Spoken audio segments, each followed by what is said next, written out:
போகலாம் வாரே.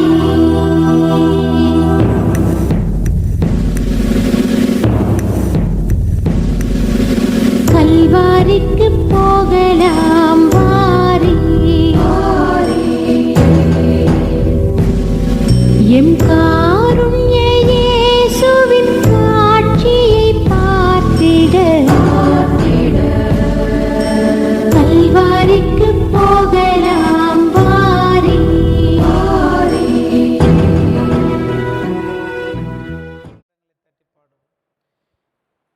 ஆராதனை கீதங்களில் 281வது பாடல். கூடுமே எல்லாம் கூடுமே, உம்மாலே எல்லாம் கூடும், கூடாதது ஒன்றுமில்லை, உம்மால் கூடாதது ஒன்றுமில்லை. கூடுமே எல்லாம் கூடுமே, உம்மாலே எல்லாம் கூடும், கூடாதது ஒன்றுமில்லை, உம்மால் கூடாதது ஒன்றுமில்லை.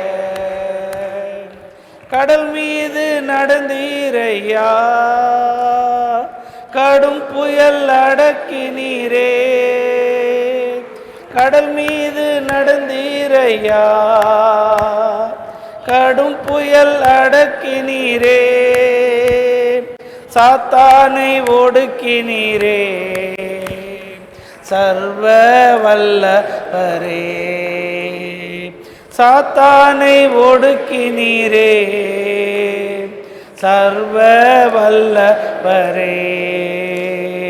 கூடுமே எல்லாம் கூடுமே, உம்மாலே எல்லாம் கூடும், கூடாதது ஒன்றுமில்லை, உம்மால் கூடாதது ஒன்றுமில்லை. செங்கடல் உம்மை கண்டு ஓட்டம் பிடித்ததையா, செங்கடல் உம்மை கண்டு ஓட்டம் பிடித்ததையா. யோர்தான் உம்மை கண்டு பின்னோக்கி சென்றதையா. யோர்தான் உம்மை கண்டு பின்னோக்கி சென்றதையா. கூடுமே எல்லாம் கூடுமே, உம்மாலே எல்லாம் கூடும், கூடாதது ஒன்றுமில்லை, உம்மால் கூடாதது ஒன்றுமில்லை. மரித்து உயிர்த்தீரையா, மரணத்தை ஜெயித்தீரையா. மரித்து உயிர்த்தீரையா, மரணத்தை ஜெயித்தீரையா. மறுபடி வருவீரையா, உருமாற்றம் தருவீரையா. மறுபடி வருவீரையா, உருமாற்றம் தருவீரையா. கூடுமே எல்லாம் கூடுமே, உம்மாலே எல்லாம் கூடும், கூடாதது ஒன்றுமில்லை, உம்மால் கூடாதது ஒன்றும் இல்லை. கண்களை மூடி ஆண்டவரை நோக்கி பார்ப்போம். அன்பானவர்களே, கர்த்தர் தந்த இந்த புதிய நாளுக்காக ஆண்டவருக்கு நன்றி சொல்லுவோம். கடவுள் இந்த தவ காலத்தை தொடங்கி இந்த 15ஆம் நாள் வரையிலும் நம்மை கிருபையாய் நடத்தியிருக்கிறார். இந்த உபவாச நாட்களை நாம் கடந்து வரும்படியாய், ஜெபத்தில் தரித்திருக்கும்படியாய், ஆண்டோடைய சமூகத்தில் அதிக நேரங்களை செலவிடும்படியாய் கடவுள் நமக்கு தயை பாராட்டியிருக்கிறார். நன்றி சொல்லுவோம். அன்பானவர்களை, இந்த தவ காலங்கள் ஆண்டவருடைய விசுவாசத்தில் வளருகிற ஒரு நாட்களாக இருக்கிறது. நம்முடைய வாழ்க்கையில் நினைக்கலாம், எதை செய்தாலும் என் வாழ்க்கையில் தடை வருது, எனக்கு முன்னாடி அநேக தடைகள் முன்னேறி செல்லாதபடி தடுத்து கொண்டே இருக்கிறது, எப்படி இவைகளை மேற்கொள்வது என்று சொல்லி நான் பாடலில் பாடினோம். ஆண்டவரால் கூடாத காரியம் ஒன்றுமில்லை, செங்கடலையும் யோர்தானையும் ஆண்டவர் பின்னிட்டு பார்க்கும்படியாய் தம்முடைய மக்களை நடத்தினார். எரிகோ அவரை கண்டு ஓட்டம் பிடித்தது என்று வாசிக்கிறோம். இந்த காலை வேளையில் அப்படியாய் தடைகளை உடைக்கிற ஆண்டவர் நம்மத்தில் இருக்கிறார். எரிகோ மதில்களை இடிந்து விழ பண்ணுகிற ஆண்டவர் நம்மோடு கூட இருக்கிறார். வாழ்க்கையில் பல தடைகளோடு கூட இந்த காலை வேளையில் நீ வந்திருக்கிறாயா? ஆண்டவரை உயர்த்தும் போது, ஆண்டவரை துதிக்கும் போது ஆண்டவருடைய வாழ்க்கையில் இருக்கிற தடைகளை எல்லாவற்றையும் மாற்றி போடுவார். எல்லாம் அப்படி ஜெபிப்போம். ஆண்டவரே, வாழ்வில் இருக்கிற தடைகள் எல்லாம் மாறட்டும், குடும்பத்தில் இருக்கிற தடைகள் எல்லாம் மாறட்டும். பல நாட்களாய் ஆண்டவரே நான் ஜெபிக்கிற ஜெபத்துக்கு தடையாக இருக்கிற காரியங்கள் எல்லாம் ஆண்டவர் மாற்றும்படியாய் நாங்கள் ஜெபிக்கிறோம். குடும்பத்தின் ஆசீர்வாதத்திற்கு தடையாக இருப்பது, பிள்ளைங்க வாழ்க்கையில் தடை, திருமண வாழ்வுக்காய் தடை, எல்லாவற்றையும் கர்த்தருடைய கரத்தில் ஒப்பு கொடுக்குறோம். பிள்ளை பேருக்கு கொண்டு வருகிற தடைகள் எல்லாவற்றையும் ஒப்பு கொடுக்குறோம். கர்த்தர் ஆண்டவரே விடுதலை கொடுப்பீராக. ஆண்டவரே நோக்கி பார்க்கிற யாவருக்கும் சமீபமாக இருக்கிற கடவுள் இந்த பிள்ளைகளுடைய வாழ்வில் எல்லா தடைகள் இந்த நாளில் கர்த்தர் உடைத்து போடும்படியாக இந்த கரத்தில் ஒப்பு கொடுக்கிறோம். ஸ்தோத்திரம், ஸ்தோத்திரம், ஸ்தோத்திரம், ஸ்தோத்திரம். அன்பானவர்களே, இந்த நாளிலும் நம்முடைய தமிழ்நாட்டிற்காக நாம் ஜெபிக்க போகிறோம். தமிழ்நாட்டினுடைய பாதுகாப்புக்காக, வளர்ச்சிக்காக 7 கோடிக்கும் அதிகமான மக்கள் தமிழ்நாட்டில் வாழ்கிறார்கள். தமிழக ஆளுநர், தமிழக முதலமைச்சர், துணை முதலமைச்சர் மற்றும் 35 அமைச்சர்களுக்காக சபாநாயகர், துணை சபாநாயகர் மற்றும் 234 சட்டமன்ற உறுப்பினர்களுக்காக ஜெபிப்போம். 18 மாநிலங்களுக்காக ஜெபிப்போம். தமிழகத்தினுடைய தலைநகராக இருக்கிற நாம் வசிக்கின்ற சென்னை பட்டணத்திற்காக, 38 மாவட்டங்களுக்காக, அரசினுடைய 43 துறைகளுக்காக நாம் ஜெபிப்போம். தமிழகத்தில் கடவுள் தம்முடைய ஆசீர்வாதத்தை கொடுக்க வேண்டும். யாராவது ஒருவர் இந்த காரியங்களை மனதில் வைத்து நாம் ஜெபிப்போம். நாம் வசிக்கின்ற தமிழகத்திற்காக நாம் ஜெபிப்போம்.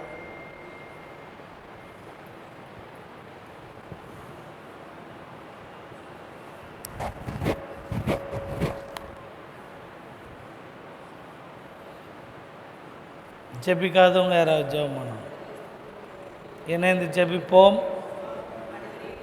ஸ்தோத்திரம், ஸ்தோத்திரம், ஸ்தோத்திரம், ஸ்தோத்திரம், ஸ்தோத்திரம், ஸ்தோத்திரம்.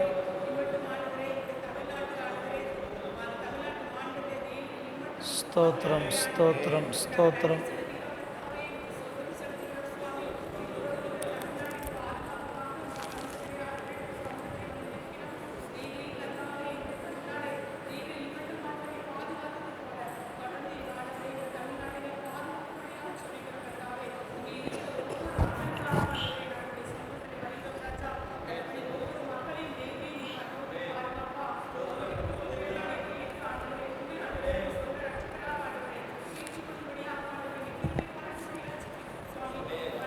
ஸ்தோத்திரம், ஸ்தோத்திரம்.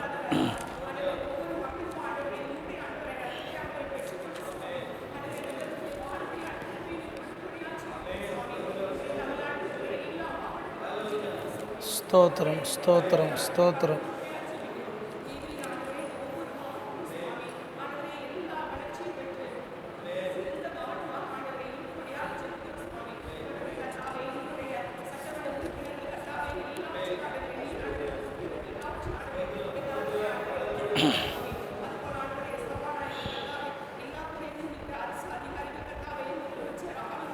ஸ்தோத்திரம், ஸ்தோத்திரம்.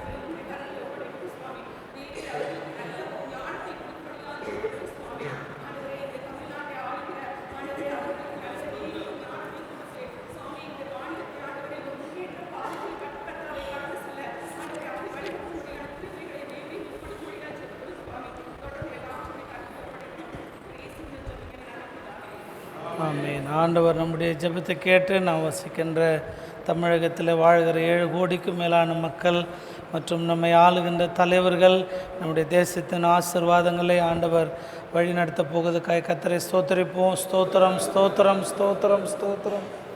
அன்பானவர்களே, திருச்சபை குடும்பங்களுக்காக நாம் தொடர்ந்து ஜெபித்து வருகிறோம். இந்த நாளிலும் பெயர் வாசிக்கிற குடும்பங்களுக்காக, இந்த குடும்பத்தினுடைய ஆசீர்வாதங்களுக்காக, அவருடைய எதிர்காலத்திற்காக, இந்த குடும்பத்தில் இருக்கிற தேவைகள் சந்திக்கப்பட ஆண்டவருடைய கரத்தில் ஜெபிப்போம். I James, K James, AJ Jayakumar, Jebadurai மற்றும் ஜெபதுரை டி, ஜெபராஜ் டி அவர்களுக்காக நாம் ஜெபிப்போம். James I, James K, AJ Jayakumar, Jebadurai, D Jebaraj, இந்த குடும்பங்களை மனதில் வைத்து இந்த குடும்பத்தின் ஆசீர்வாதங்களுக்காக தேவைகளுக்காக நாம் ஜெபிப்போம். யாராவது ஒருவர் சுருக்கமாக ஜெபிக்க கேட்குறேன்.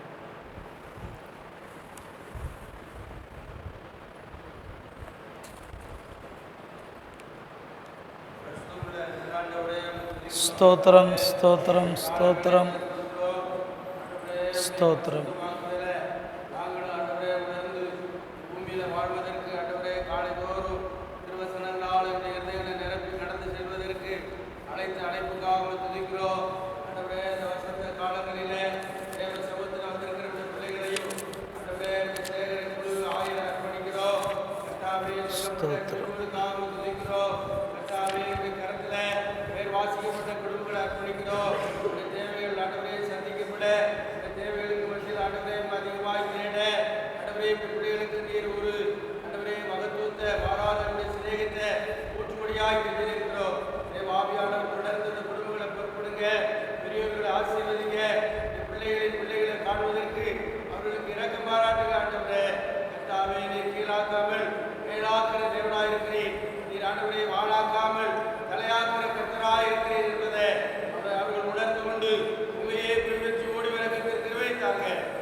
ஆமென். ஆண்டவர் நம்முடைய ஜெபத்தை கேட்டு நம்முடைய திருச்சபை குடும்பங்களை ஆசீர்வதித்து வழிநடத்த போவதற்காய் கர்த்தரை ஸ்தோத்திரிப்போம். ஸ்தோத்திரம், ஸ்தோத்திரம், ஸ்தோத்திரம், ஸ்தோத்திரம். 1000 தான் துன்பம் வந்தாலும் அணுகாது, அணுகாது. 1000 தான் துன்பம் வந்தாலும் அணுகாது, அணுகாது. ஆவியின் பட்டயம் உண்டு, நாம் அழகை வென்று விட்டோம். ஆவியின் பட்டயம் உண்டு, நாம் அழகை வென்று விட்டோம். வெற்றி கொடி பிடித்திடுவோம், நாம் வீரன நடந்திடுவோம். வெற்றி கொடி பிடித்திடுவோம், நாம் வீரன நடந்திடுவோம். கிறிஸ்துவில் அன்பார்ந்தவர்களே, இந்த காலை தியானத்தில் உங்கள் அனைவரையும் அன்புடன் வாழ்த்தி வரவேற்கின்றேன். மார்ச் மாதம் 6ஆம் தேதி. இன்றைக்கி என்ன நாள்னு தெரியுமா உங்களுக்கு? யாராவது தெரிஞ்சவங்க சொல்லுங்கள். ரைட், இன்றைக்கு நேஷ்னல் டென்டிஸ்ட் டே என்று அழைக்கிறார்கள். அதாவது உலக பல் மருத்துவ தினம் இல்லையா? பெண் பார்க்க போனால் பெண்ணுக்கு இருக்கிற குணலட்சணங்களில் பல்லு ரொம்ப முக்கியம். ஏன்னா பொண்ணை சிரிக்க சொல்லுங்க அப்படின்னு சொல்லுவாங்க. முத்துப்போல் பல்லழகி அப்படின்னு சொல்லுவாங்க. அன்பானவர்களே, புன்னகை என்பது நம்முடைய ஆழ் மனதை, அடிமனதை வெளிக்கொணர்கின்ற ஒன்று. கடவுள் நமக்கு கொடுத்திருக்கின்ற நம்முடைய உணவு செரிமானத்திற்கு மிக முக்கியமான ஒன்றாக பல் இருக்கிறது. பல் ஆரோக்கியம் நம் ஒட்டுமொத்த உடலினுடைய ஆரோக்கியம் என்று சொல்லுகிறார்கள் பல் மருத்துவர்கள். நம்முடைய வாயினுடைய ஆரோக்கியத்தை அவர்கள் பாதுகாக்கின்றவர்களாக இருக்கின்றார்கள். ஆகவே இந்த நாளிலே பல் மருத்துவர்களுடைய திருப்பணிகளுக்காக நாம் ஆண்டவருக்கு நன்றி சொல்ல அழைக்கப்படுகின்றோம். இந்த நாளிலும் நாம் சிந்திக்கும்படியாய் தியானிக்கின்ற சிந்தனை இயேசுவின் மன உறுதி. மத்தேயு 10ஆம் அதிகாரம் 22ஆம் வசனத்தை யாராவது எடுத்தவங்க வாசிங்க. மத்தேயு 10:22.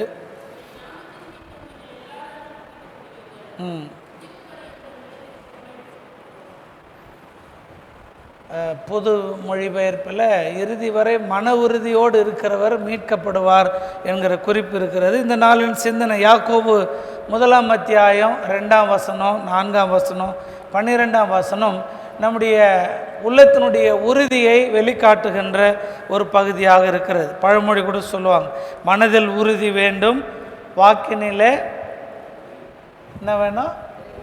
தெளிவு வேண்டுமா?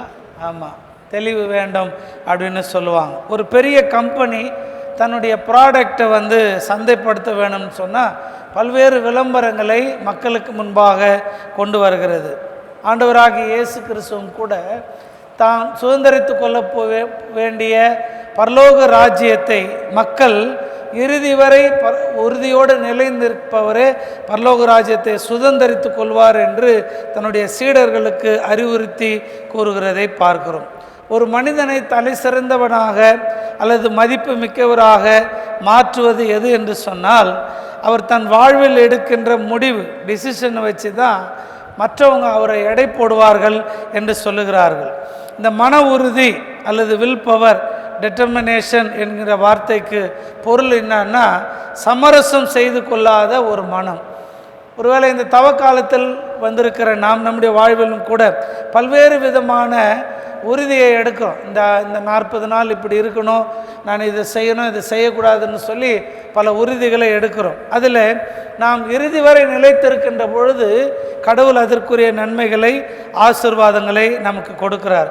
வாழ்க்கையில் பல உயரங்களுக்கு சென்ற செல்வந்தர்கள், ஒருவேளை கற்றவர்கள், அறிஞர்கள் எல்லாம் உலகத்தின் பார்வையில் அவங்க பெரிய இடத்துல இருந்தாலும் சில சூழல்களிலே அவர்களால் மன உறுதியோடு இல்லாமல் தற்கொலை செய்து கொண்ட நிகழ்ச்சிகளை நாம் செய்தித்தாள்களிலே பார்க்குறோம். செலிபிரிட்டியிலிருந்து பெரிய பெரிய பணக்காரர் கூட அவங்க சூசைடு அட்டன் பண்ணுறாங்கன்னா என்னென்னா, வாழ்க்கையை சந்திப்பதற்கான மன உறுதி அவர்களிடத்தில் இல்லை. ஆல்கஹாலிக் அனானிமஸ் என்று சொல்லி ஒரு இயக்கம் இருக்கிறது. அதாவது போதை அல்லது ட்ரக் அடிக்டில் இருக்கிறவங்கள அவங்க அழைத்து கொண்டு அந்த ஒரு ட்ரீட்மெண்ட் கொடுத்து அவங்க க்யூர் பண்ணுவாங்க. அவங்க சொல்கிற ஒரு விஷயம் என்னன்னா, அப்படி வர்றவங்க என்ன சொல்லுவாங்கன்னா, இன்றைக்கி ஒரு நாள் மட்டும் நான் குடிச்சிக்கிறேன், இன்றைக்கி ஒரு நாள் விடுங்க, இல்லை இன்றைக்கி ஒரு நாள் மட்டும் நான் ட்ரக் யூஸ் பண்ணிக்கிறேன், என்னை இன்றைக்கி விடுங்க அப்படின்னு சொல்லுவாங்க. அந்த ஒரு நாள் என்பது அவங்களுடைய வாழ்க்கையில் அடுத்து அவர்களை பாவத்தில் விழத்தள்ளுகின்ற அல்லது அந்த உறுதியை குலைக்கின்ற ஒன்று அப்படின்னு சொல்கிறாங்க. நம்ம கூட பேச்சு வழக்கில் சொல்லுவோம், ஒரு நாள் நல்லவனாக இருப்பது எளிது, ஆனால் வாழ்நாளெல்லாம் நல்லவர்களாக இருப்பது மிக கடினம். அன்பானவர்களை, திருமறையின் அடிப்படையில் மன உறுதியோடு வாழ்ந்து கர்த்தருடைய சமூகத்தில் வெற்றியை பெற்றுக்கொண்ட அநேக மக்களை திருமறை நமக்கு சுட்டி காட்டுகிறது.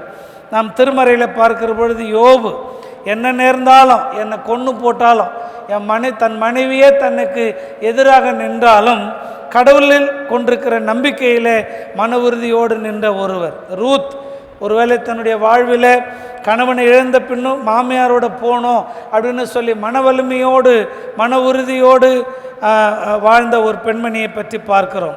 தானியேல், சிங்ககபியில் போட்டாலும் என்னுடைய ஜெப வாழ்க்கையை எதுவும் குலைத்து போட முடியாது என்று சொல்லி மன உறுதியோடு வாழ்ந்தவர். சாத்ராக், மேஷாக், ஆபேத்நேகோ, தானியேல் 3ஆம் அத்தியாயம் 17-18 தாங்கள் செய்து வருகின்ற ஆராதனைக்கு இந்த உலகத்தில் இருக்கிற எதுவும் தடை விதிக்க முடியாது. அரசனே தனக்கு முன்னாடி நின்னாலும் அந்த மன உறுதியில் உறுதியாக நின்றவர்கள்.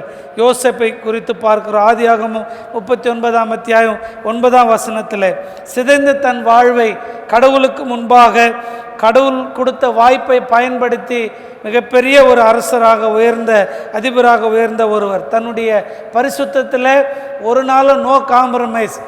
அரசனுடைய மனைவியே தன்னிடத்தில் தவறாக நடக்க முற்படும் பொழுது கூட தான் கொண்டிருந்த பரிசுத்தத்தில் உறுதியாக வாழ்ந்த ஒரு மனிதர். எஸ்ஸருடைய வாழ்வு 4ஆம் அத்தியாயம் 16ஆம் வசனத்தில், நான் செத்தாலும் சாகிறேன், ஆனால் என் மக்கள் காக்கப்பட வேண்டும் என்று சொல்லி உறுதியாக நின்றவரை பார்க்கிறோம். பவுல் அப்போஸ்தலன் கூட புதிய ஏற்பாட்டிலே பல துன்பங்களை எதிர்கொண்டாலும் நல்ல போராட்டத்தை போராடினேன், விசுவாசத்தை காத்து கொண்டேன் என்று சொல்லி உறுதியாக நின்றவரை பார்க்கிறோம். இப்படி நிறைய உதாரணங்களை திருமறையில் கடவுளுக்காக மன உறுதியோடு நின்று ஜெயித்தவர்களை பற்றி சொல்லுகிறது. இயேசு ஆண்டவருடைய வாழ்வில் வெளிப்பட்ட ஒரு மன உறுதி, அவருடைய வாழ்க்கையில் இருந்த ஒரு வில் பவர் என்னென்னா, இந்த உலகத்தில் எந்த மனுஷனுக்குமே தன்னுடைய கிளைமேக்ஸ் தெரியாது. ஏன் நமக்கு வாழ்வினுடைய இறுதி தெரியாது. ஆனால் ஆண்டவருக்கு அப்படி இல்லை. அவர் பிறந்த பொழுதே அவருக்கு முன்பாக சிலுவை நியமிக்கப்பட்டிருந்தது. ஆக அவர் பாருங்கள், தன் வாழ்க்கையில் என்னாலும் அந்த சிலுவையை குறித்தோ அல்லது சிலுவையினுடைய கொடூர மரணத்தை குறித்தோ அவர் பயப்படவே இல்லை. சீடர்கள் இடத்துல சொல்கிறாங்க, மனுஷகுமாரன் எருசலேமுக்கு போகணும். அப்போ பேதுரு சொல்கிறார், ஆண்டவரே அது உமக்கு நிகழக்கூடாது. இல்லை, மானிட மகன் பாடுபடவும் துன்பங்களை ஏற்றுக்கொள்ளவும் சிலுவையில் மரிக்கவும் அவருக்கு நியமிக்கப்பட்டிருக்கிறது என்று சொல்லி அந்த கொடூர மரணத்தை துணிவோடு ஏற்றுக்கொண்ட ஆண்டவர். அதை தான் சீடர்களை கற்றுக் கொடுக்குறார். மத்தேயு 10ஆம் அதிகாரம் நீங்கள் 16லேருந்து 22 வரைக்கும் வாசித்து பார்த்தீங்கன்னா, நான் முன்னாடி சொன்ன உதாரணம் தான். ஒரு கம்பெனி தன்னுடைய ப்ராடக்டை விளம்பரப்படுத்தும் பொழுது அவங்களுக்கு கொடுக்குற அந்த நம்பிக்கை வார்த்தை, அதே போல தான் சீடர்களுக்கு ஆண்டவர் நம்பிக்கை வார்த்தை கொடுக்குறாரு. என் நிமித்தம் நீங்கள் துன்பப்படுத்தப்படுவீர்கள், ஏன் உங்களை அரசன் முன்னாடி கொண்டு போய் கூட நிப்பாட்டுவாங்க, பயப்படாதீங்க, தைரியமாக இருங்க, நீங்கள் என்ன பேசணுமோ அதை பரிசுத்த ஆவியானவர் உங்களிலிருந்து பேசுவார். என் நிமித்தம் நீங்கள் அடிக்கப்படுவீர்கள், துன்புறுத்தப்படுவீர்கள், பரலோகத்தில் உங்களுடைய பலன் மிகுதியாக இருக்கும் என்று சொல்லி அவர்களை ஆற்றல் படுத்துகிறதை பார்க்கிறோம். ஒரு அப்பா பையனை கூட்டிட்டு கடைக்கு போனாராம். 3 பையில் மளிகை கடைக்கு போகிறாரு. மளிகை கடையில் போயிட்டு மளிகை சாமான் வாங்குறாரு. 2 பையை அப்பா கையில் எடுத்துக்கிட்டாரு. ஒரு பையை அந்த சின்ன பையன்கிட்ட கொடுக்குறாரு. அப்பா பக்கத்தில் நின்று அவர் கேட்டார், ஏன்பா அந்த பையை உன்னால் தூக்க முடியுமா, அவ்வளோ வெயிட்டாக இருக்குதுன்னு. இப்போ அந்த பையன் சொன்னான்னா, என்னால் எவ்வளோ தூக்க முடியுமோ அந்த பையை தான் எங்கள் அப்பா என்கிட்ட கொடுப்பார். அப்படி வெயிட்டாக இருந்தால் அவரே என்ன பண்ணிடுவார், அது என்கிட்ட இருந்து வாங்கிக்குவார். ஒரு சின்ன உதாரணம் தான். நம்முடைய விசுவாச வாழ்க்கையில் கூட அப்படி தான். நாம் எதிர்கொள்ள முடிகின்ற, சந்திக்க முடிகின்ற சோதனைகளை தான், ஒருவேளை பலவீனங்களை தான், பிரச்சனைகளை தான், கஷ்டங்களை தான் நமக்கு கொடுக்குறாங்க என்கிற ஒரு தெளிவு நம்முடைய வாழ்க்கையில் இருக்கணும். ஆண்டவர் சொன்னார்ல, கடுகளவு விசுவாசம் உங்களுக்கு இருந்தால் இந்த மலையை பார்த்து பெயர்ந்து போன்னு சொன்னால் என்ன பண்ணோம், அது பெயர்ந்து போகும். அப்போ அந்த விசுவாசத்தை கடவுள் நம்முடைய வாழ்க்கையில் எதிர்பார்க்கின்றார். இயேசு ஆண்டவர் கூட தன்னுடைய திருப்பணியில் பிசாசை எப்படி அவர் ஜெயித்தார்னு சொல்லி நமக்கு அடையாளமாக வச்சிருக்கிறார். சீடர்களுக்கு அதை கற்றுக் கொடுக்கின்றார். தன்னிடத்தில் வந்த அநேகம் பேர் அந்த மன உறுதி இல்லாமல் இருந்த பொழுது, பயப்படாதிருங்க, தைரியமாக இருங்க அப்படின்னு சொல்லி அவர்களை ஆற்றல் படுத்தின கடவுளை நாம் பார்க்கிறோம். கெத்செமனே தோட்டத்தில் ஒரு வித்தியாசமான இயேசுவை நம்ம பார்க்கலாம். அங்கே ஆண்டவரே இந்த பாத்திரம் என்னை விட்டு நீங்கள் கூடுமானால் நீங்கட்டும், ஆகிலும் என் சித்தம் அல்ல உம்முடைய சித்தம். அப்போ இங்கே நினைக்கலாம், ஆண்டவருக்கு மன உறுதி இருந்தது. அப்போ ஏன் ஆண்டவர் அது ஜெபம் பண்ணார், ஏன் இந்த இந்த இந்த பாத்திரம் என்னை விட்டு நீங்கட்டும் அப்படின்னு ஏசாமி ஜெபம் பண்ணியிருப்பான்னா, அந்த இடத்துல மனித பலவீனத்தினுடைய அடையாளத்தை அங்கே பார்க்கலாம். அந்த பாதையை கடந்து போகாத யாருமே இல்லை. ஆண்டவராக இயேசு கிறிஸ்து கூட அங்கே மனித பலவீனத்தின் அடையாளமாக அதை வெளிப்படுத்துகிறார். ஆனால் அதே கெத்செமனே தோட்டத்தில் பாருங்கள், ரோம போர்ச்சவர்கள் ஆண்டவரை கைது பண்ண வருவாங்க, சீடர்கள் தடுப்பாங்க. எங்கே அவங்கள கைது பண்ணிடுவாங்களோன்னு சொல்லி ஆண்டவர் கேட்பார், நீங்கள் யாரை தேடுகிறீர்கள்? அவங்க சொல்லுவாங்க, நாசரேத்தூர் இயேசுவை. அப்படியானால் அவர்களை விட்டு விடுங்கள், என்னை கைது செய்யுங்கள். அப்போது அந்த ஒரு மன உறுதியும் மன தைரியம், சாவை எதிர்கொள்வதற்கான மன தைரியம் ஆண்டவருக்குள்ளாக இருந்தது. அன்புக்குரியவர்களே, மத்தேயு 10:22 மறுபடியும் ஞாபகப்படுத்துகிறேன், இறுதி வரை நிலை நிற்பவரே ரட்சிக்கப்படுவார். நீதிமொழிகள் 24:16 சொல்லுகிறது, நீதிமான் 7 முறை விழுந்தாலும் மறுபடி எழுந்திருப்பான். நம்ம வாழ்க்கையில் சத்துரு கொண்டு வருகிற இன்னொரு சோதனை அல்லது ஒரு பலவீனம் என்னன்னா, அவ்வளோதான், நீ விழுந்து போயிட்ட, இந்த பாவத்திலேருந்து உன்னால் வர முடியாது, நீ செஞ்ச இந்த தப்புலேருந்து உன்னால் மீண்டு வர முடியாதுன்னு சொல்லி நிறைய நேரம் அவன் நம்மளை டிஸ்கரேஜ் பண்ணுவான் அல்லது நம்முடைய வாழ்வை திசை திருப்புவான். நம்ம உறுதியாக இருக்கணும். நீதிமான் 7 முறை விழுந்தாலும் எழுந்திருப்பான். அந்த பாவம் என்பது நாணல் புல்லை போல பல நேரங்களில் நம்ம சுற்றி கொண்டிருப்பது போல இருக்கும். அதான் சொல்வார், அவைகளை உதறிவிட்டு நீங்கள் என்ன சொல்லுங்கள், இலக்கை நோக்கி நீங்கள் பயணிங்கள் என்று சொல்லி பவுல் அப்போஸ்தலன் சொல்லுவார். ஆம் அன்பானவர்களே, பவுல் அப்போஸ்தலனுடைய வாழ்க்கையில் கூட பல சோதனைகளை, நெருக்கடிகளை மன உறுதியோடு வெற்றி கொண்டதை பார்க்கிறோம். ஆக துன்பங்களை ஏற்கின்ற மனப்பக்குவம் நமக்கு வேண்டும். முதலாவது நம்ம மனசை நம்ம நம்பணுன்றாங்க. சைக்காலஜியாக இந்த மன உறுதி எப்படி வரணும்னா, உன்னை நீ நம்புன்றாங்க. அதாவது நம்ம மனம் நம்ம நம்பாமல் போனால் உலகமே நினச்சாலும் நம்மளால் எதையும் சாதிக்க முடியாது. ஆனால் நம்முடைய மனம் நம்மை நம்புகிற பொழுது, நம்மேல் நம்பிக்கை வைக்கிற பொழுது, இந்த உலகமே நமக்கு முன்னாடி வந்தாலும் அதால் ஒன்றும் செய்ய முடியாது அப்படின்னு சொல்கிறாங்க. தவக்காலத்துக்குள்ளாக வந்திருக்கிற நம்முடைய வாழ்க்கையில் நாம் முன்னெடுக்க வேண்டிய மிக சிறந்த ஒரு பண்பு ஆண்டவராகிய இயேசு கிறிஸ்துவில் இருந்த மன உறுதி. முடியாது என்று சொல்லி நம்முடைய வாழ்க்கையில் எதுவுமே இல்லை. ஆண்டவருடைய துணையோடு நமக்கு நியமிக்கப்பட்டிருக்கிற லக்கை நோக்கி நாம் மன தொய்வின்றி மன உறுதியோடு நாம் பயணிக்கின்ற பொழுது உன்னதத்தில் இருக்கின்ற தேவபலன் நம்மை ஆட்கொண்டு நம்மை வழி நடத்துகிறது. இந்த நாள் முழுவதும் இந்த சிந்தனை வழி கடவுள் நம்மை வழிநடத்தி காப்பாராக. ஆமேன். அன்பானவர்களே, இந்த தூய பந்தியிலே பங்கேற்பதற்கு நம்மிலே தகுதி இல்லை. பரிசுத்த ஆவியானவர் இந்த அப்பத்தையும் திராட்சரசத்தையும் தமது இரத்தமாக தமது உடலாக திருநிலைப்படுத்துகிறார். நாம் நமது அபாத்திர தன்மையை உணர்வோம். ஆயக்காரனுடைய ஜெபத்தை 3 முறை சேர்ந்து சொல்லுவோம். கடவுளே, பாவியாக என் மேல் கிருபையாயிரும். இயேசு கிறிஸ்து தாம் காட்டி கொடுக்கப்பட்ட இந்த ராத்திரியில் அப்பத்தை எடுத்து தோத்திரம் பண்ணி அதை பிட்டு சீடரில் கொடுத்து, வாங்கி உண்ணுங்கள், உங்களுக்காக அநேகருக்காக கொடுக்கப்பட்ட என்னுடைய சரீரம், என்னை நினைவு கூறும்படி செய்யுங்கள் என்று திருவள்ளம் பற்றினார். அந்தபடியே அவர் உணவுண்ட பின்பு பாத்திரத்தை எடுத்து தோத்திரம் பண்ணி அவர்களை கொடுத்து, நீங்கள் எல்லோரும் இதில் பானம் பண்ணுங்கள், உங்களுக்காக அநேகருக்காக பாவ மன்னிப்பு உண்டாகும்படி சிந்தப்படுகிற புது உடன்படிக்கைக்குரிய என்னுடைய ரத்தம், இதை பானம் பண்ணும் போதெல்லாம் என்னை நினைவு கூறும்படி செய்யுங்கள் என்று திருவள்ளம் பற்றினார்.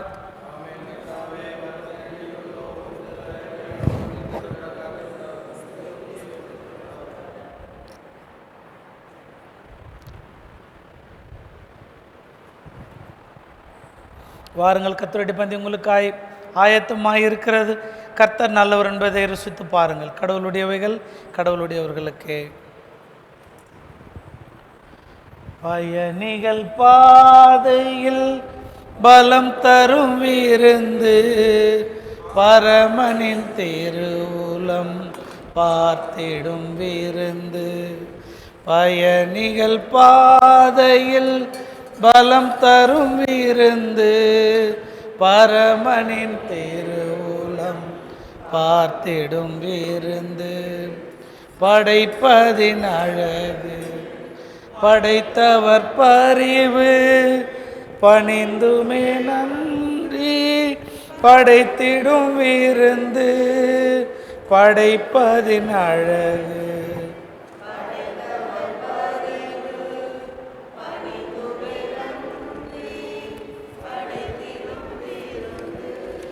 அடிமைகள் உடன் வந்து விடுதலை அருளும், ஆண்டவர் அருள் நினைவாகிடும் விருந்து.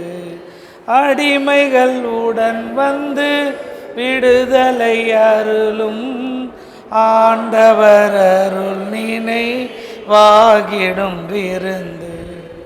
பயணிகள் பாதையில் பலம் தரும் விருந்து, பரமனின் திருவுளம் பார்த்திடும் விருந்து.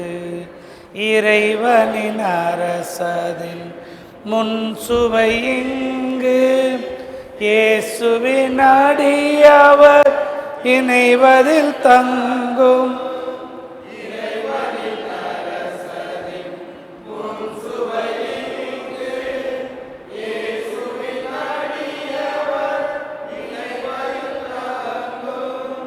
குறைகளை மறக்கும், குருவருள் பலிக்கும், குறையில்லா முழுமைக்கு வாழ்வது பிறக்கும். குறைகளை மறக்கும், குருவருள் பலிக்கும், குறையில்லா முழுமைக்கு வாழ்வது பிறக்கும். பயணிகள் பாதையில் பலம் தரும் விருந்து, பரமனின் திருவுளம் பார்த்திடும் விருந்து. ஈவதும் ஏற்பதும் விருந்ததில் போதுமை, இறைவனே தன்னை இதில் ஈவது புதுமை. ஈவதும் ஏற்பதும் புதுமை, இறைவனே தன்னை இதில் ஈவது புதுமை. ஈவதால் என்றும்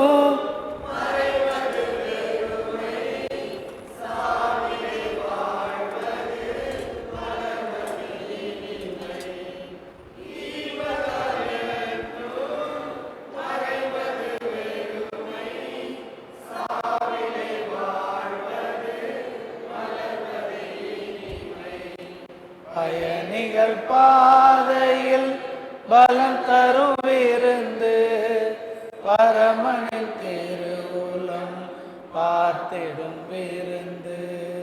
பயணிகள் பாதையில் பலம் தரும் விருந்து பரமனின் திருவுளம் பார்த்திடும் விருந்து. ஆண்டுடைய திருவுடலை திரு ரத்தத்தை விசுவாசத்தில் பெற்றுக்கொண்ட நாம் ஆண்டவருக்கு ஸ்தோத்திரம் சொல்லுவோம். என் ஆத்துமாவே கர்த்தரை முழுமே பரிசுத்த நாமத்தை ஸ்தோத்திரி. ஆத்துமாவே கர்த்தரை ஸ்தோத்திரி. கர்த்தர் செய்த சகல உபகாரங்களையும் மறுத்து பிதா குமாரன் பரிசுத்தாவி ஆகிய மூன்று கடவுளுடைய ஆசீர்வாதம் நம் அனைவரோடும் இந்த நாள் முழுவதும் நம்முடைய பணிகளோடும் நீடித்து நிலைத்திருப்பதாக. ஆமென். எல்லாருக்கும் தோத்திரம். இந்த நாளின் மாலை நமக்கு இந்த லெந்து காலத்திற்கான வெள்ளிக்கிழமை ஆராதனை உண்டு. அனைவரும் பங்கேற்க கேட்டுக்கொள்கிறோம். இந்த நாளின் காணிக்கை சேகரிக்கப்படும். வெளியிலே தேநீர் ஒழுங்கு செய்யப்பட்டிருக்கிறது.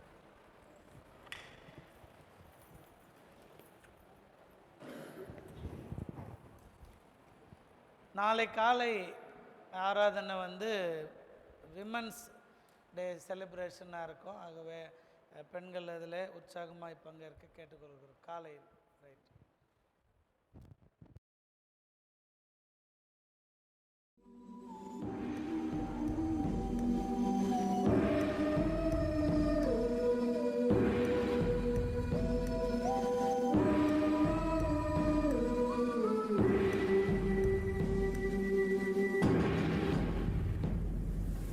கல்வாரிக்கு போகலாம் வாரி.